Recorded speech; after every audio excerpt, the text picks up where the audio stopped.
as far as the pressure thing or the pressure question, I don't think anyone will put more pressure on myself than me. I have high expectations for myself. I hold myself to a certain standard. So coming out each and every day and performing at a high level is where the standard is. And of course, yes, Deshaun played at a very high level and has played at a very high level throughout his career.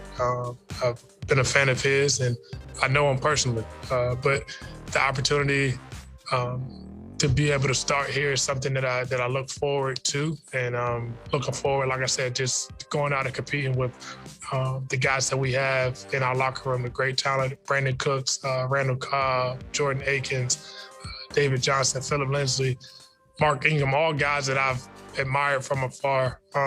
Being able to be in the locker room with those guys and to go battle with those guys on Sundays is something that I'm looking forward to.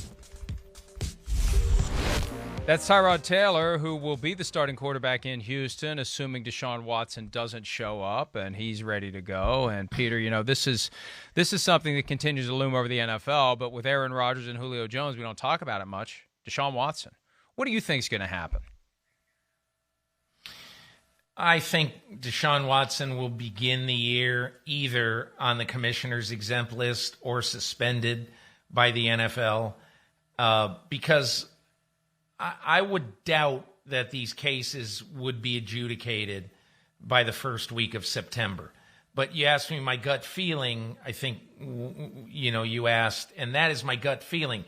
Because to me, I think one of the big things is, you know, I think Deshaun Watson, if he's being advised correctly, he's got to, if I were advising him, I'd say, look at 2022. 2022 is what really matters for you. This is going to be a disaster. This season, this year is going to be a disaster. Your whole goal in life has to be on the field as some team's quarterback on September 1, 2022. Trial at some point will happen after May of 2022. He can't be questioned under oath until after this year's Super Bowl, which does create a window for him to play.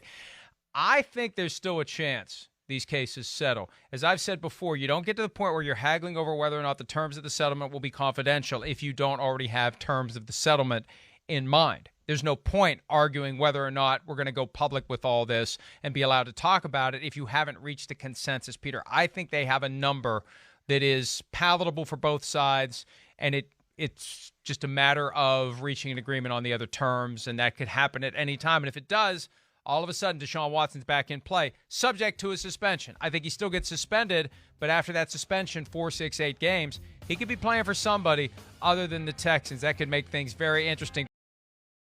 Hi, I'm Mike Tirico, and thanks for watching. Make sure to hit subscribe for the latest news and highlights from NBC Sports.